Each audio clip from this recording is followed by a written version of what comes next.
Are you looking for a fun way to gift money, or even just a cute, unique way to give little gifts? This box of surprises might just be what you're looking for. Start with a simple box from your local dollar store. Cut down all 4 sides.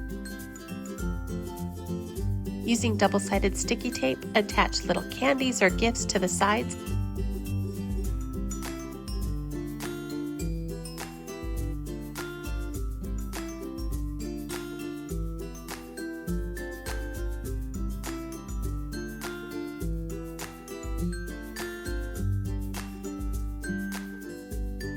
And put some treats in the center as well.